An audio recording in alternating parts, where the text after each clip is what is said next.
মানব জাতিকে এইটুকু জানিয়ে দেবে, এইটুকু শিখিয়ে দেবে যে কিভাবে মানুষ আল্লাহর সঠিকভাবে আল্লাহর বাতলে দেওয়া এবং রাসূল সাল্লাল্লাহু আলাইহি ওয়াসাল্লামের শিখিয়ে দেওয়া পদ্ধতি এবং তরিকা অনুযায়ী আল্লাহর ইবাদত করবে। ইবাদত মন গড়া করলে হবে না। এই কারণে আমাদেরকে সবচেয়ে বেশি গুরুত্ব দিতে হবে যে যেহেতু আমাদের সৃষ্টির মূল উদ্দেশ্য ছিল ইবাদত, এখন আমাদেরকে জানতে হবে যে আমরা ইবাদত কিভাবে করব, কোন তরিকা অনুযায়ী, কোন ফর্মুলায়, কি প্রসেসে আমরা শরীয়তের বিধিবিধান পালন করব। নামাজ আমি কিভাবে পড়ব, কিভাবে আমি রোজা রাখবো, কিভাবে আমি হাজ আদায় করব, এসব কিছু আমাদেরকে জানতে হবে। আমি লা ইলাহা ইল্লাল্লাহ বলবো, এটা কিভাবে বলবো সেটাও জানার প্রয়োজন। অথবা শুধু মুখে যদি বলি লা ইলাহা ইল্লাল্লাহ, তাহলে এখানেই কিন্তু এটা ইমানের দাবি এখানে শেষ হয়ে যায়নি। মুখে যদি কেউ লা ইলাহা ইল্লাল্লাহ বলে তাতে সে মুসলমান হয়ে যাবে না। লা ইলাহা ইল্লাল্লাহ এই কালিমারও শর্ত রয়েছে, সেই শর্ত আদায় করে এই কালিমা পড়তে হবে, কেবল তখনই মুসলমান হওয়া যাবে। আমাদের যেহেতু আমাদের সৃষ্টির উদ্দেশ্য হলো ইবাদত, সুতরাং এই ইবাদতকে, আল্লাহর ইবাদত আমরা কিভাবে করব সেটা আমাদেরকে সুস্পষ্টভাবে সঠিক পন্থায় দলিল প্রমাণ সহকারে আমাদেরকে জানতে হবে। আর এই কারণেই আমরা দেখি যে আল্লাহ সুবহানাহু ওয়া তাআলা কোরআনে কারীমে কি বলছেন, ফা'লাম আন্নাহু লা ইলাহা ইল্লাল্লাহ, যে জেনে রাখো, জানো, লা ইলাহা ইল্লাল্লাহ, আল্লাহ ছাড়া আর কোনো মাবুদ নেই। এটা মুখে বলার, শুধু মুখে বলার বিষয় না, এটা জানার বিষয়। আর আমাদের দ্বীনে ইসলাম এটা হচ্ছে কি জ্ঞানের ধর্ম, অজ্ঞতার ধর্ম না। এই আয়াত হইলে গিয়ে সর্বোৎকৃষ্ট প্রমাণ যে দ্বীনে ইসলাম হচ্ছে জ্ঞানের ধর্ম, এটা কোনো জাহালাতের ধর্ম না, অজ্ঞতার ধর্ম নয়। এটা ফা'লাম আন্নাহু লা ইলাহা ইল্লাল্লাহ ওয়াস্তাগফির লিযামবিক, নবী আপনি জানুন এইটুকু যে আল্লাহ ছাড়া আর কোনো মাবুদ নেই। আর সর্বপ্রথম রাসূল সাল্লাল্লাহু আলাইহি ওয়াসাল্লামের উপরে যে আয়াতটি নাযিল হয়েছিল সেটা হচ্ছে ইকরা বিসমি রাব্বিক, আপনার রবের নামে পড়ুন। সুতরাং জ্ঞানের সভ্যতা, জ্ঞানের উপরে যে গুরুত্ব আরোপ করতে ইসলাম, পৃথিবীর অন্য কোন জাতি, অন্য কোন ধর্ম, বর্ণ জ্ঞানের সেই গুরুত্ব, সেই তাৎপর্য তারা উপলব্ধি করতে পারেনি। আমাদের যে কালিমা শাহাদাতাইন, সেই শাহাদাতাইনকে আমাদেরকে জানতে বলা হয়েছে যে শাহাদা দেব আমি, যে সাক্ষ্য দিব আল্লাহ ছাড়া আর কোনো মাবুদ নেই। এটা মুখে সাক্ষ্য দেওয়া, এটা শুধু মুখে বলা, এটা গ্রহণযোগ্য না। শুধু মুখে বললে হবে না, বলার আগে আমাকে জানতে হবে লা ইলাহা ইল্লাল্লাহ কি, এটার দাবি কি, এটার শর্ত কি, এই সব কিছু আমাকে জেনে বলতে হবে লা ইলাহা ইল্লাল্লাহ। নতুবা আরবের কাফির মুশরিকদের যখন রাসূল সাল্লাল্লাহু আলাইহি ওয়াসাল্লাম বলছিলেন যে তোমরা এই একটা মাত্র বাক্য বলো, তাহলে তোমাদের এবং আমাদের মধ্যে আর কোনো কি নেই, বিরোধ নেই।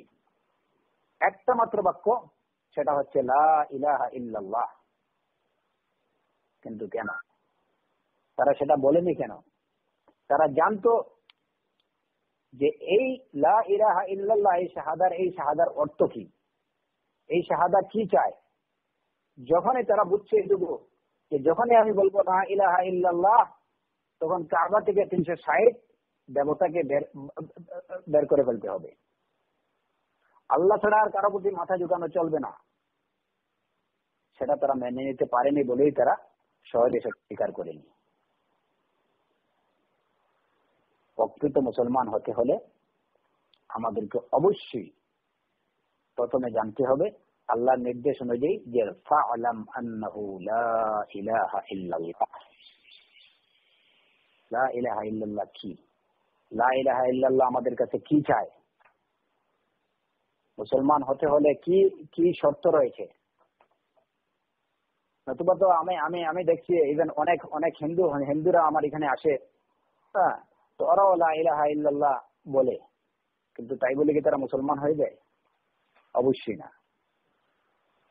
কারণ লা ইলাহা ইল্লাল্লাহ, এখানে আপনারা একটা কথা বিশেষ করে মনে রাখবেন যে লা ইলাহা ইল্লাল্লাহ এই কালিমার 7টা শর্ত রয়েছে। এটা বলার জন্য 7টা শর্ত রয়েছে। প্রথম শর্ত হচ্ছে আল ইলমুল মুনাফি লিল জাহল। এটাকে এমন ভাবে জানতে হবে যে জানার মধ্যে অজ্ঞতার কোনো অবকাশ থাকবে না। নাম্বার 1 হলো যে লা ইলাহা ইল্লাল্লাহ, এই যে কথাটা আমি অন্তর থেকে বলবো, মুখ দিয়ে স্বীকার করব, এই বলার মধ্যে, এই জানার মধ্যে এমন ভাবে আমি এটাকে জানবো যে তার মধ্যে অজ্ঞতার কোনো অবকাশ থাকবে না। আল ইলমুল মুনাফি লিল জাহল। দ্বিতীয়ত হলো আল ইয়াকিনুল মুনাফি লিশ শাক। এই কালিমাকে আমি এমন ভাবে বিশ্বাস করব যে বিশ্বাসের মধ্যে সন্দেহের কোনো অবকাশ থাকবে না। এখন যেমন আল ইলমুল মুনাফি লিল জাহল, আমি জানি, আমি বললাম লা ইলাহা ইল্লাল্লাহ, হ্যাঁ, মুহাম্মাদুর রাসূলুল্লাহ, কিন্তু আমার এই জানাটা কিছু জানলাম আর কিছু এর মধ্যে আমার অজ্ঞতা রয়ে গেল। যে শুধু এই কালিমাই জানলাম, কিন্তু এই কলিমার দাবি কি, এই কলিমা কি চায়, এই কলিমা পড়লে আমাকে কি করতে হবে, কিভাবে চলতে হবে, সেটা আমি জানি না। এটা কিন্তু পরিপূর্ণ শাহাদা হলো না, শাহাদার শর্ত পূরণ হলো না। আমি এর অর্থই বুঝলাম না, কিংবা অর্থ বুঝলাম, কিন্তু এখন আমাকে কি করতে হবে, এই কালিমার দাবি আমার কাছে কি, সে সম্পর্কে আমি অজ্ঞ। তাহলে কালিমার শর্ত আদায় হলো না। দ্বিতীয়ত হলো যে ইয়াকিন, আমার মধ্যে এমন বিশ্বাস থাকতে হবে, আমি বলছি লা ইলাহা ইল্লাল্লাহ, আল্লাহ ব্যতীত আর কোনো মাবুদ নেই। এই যে ইয়াকিন, এই ইয়াকিন, এটা এমন দৃঢ় বিশ্বাস থাকতে হবে যার মধ্যে কোনো প্রকার সন্দেহের অবকাশ থাকতে পারবে না।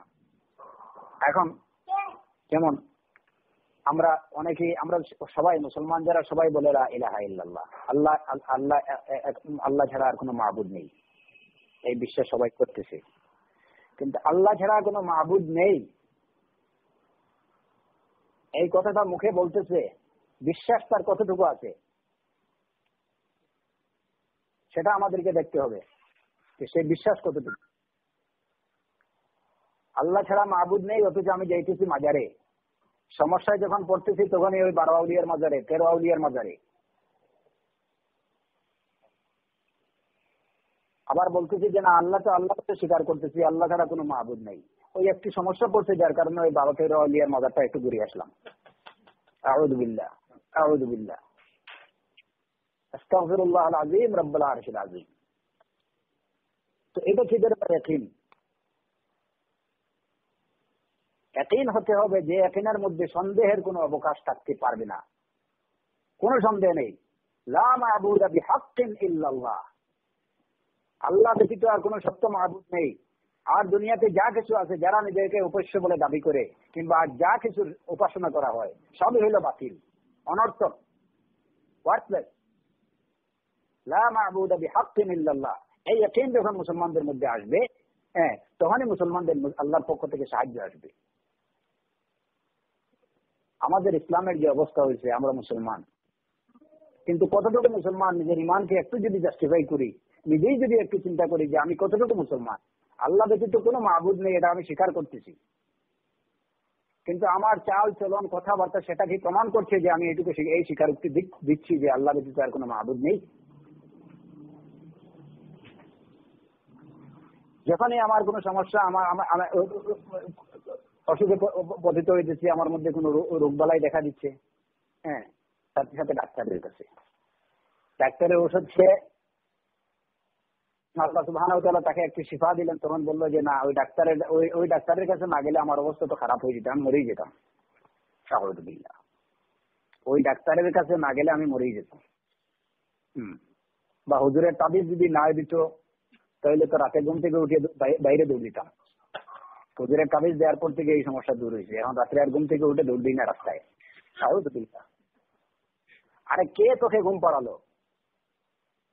হে ইনসান, হে আব্দুল্লাহ, কে তোমাকে ঘুম পাড়ালো? ঘুম দেওয়ার শক্তি কে দিল তোমাকে?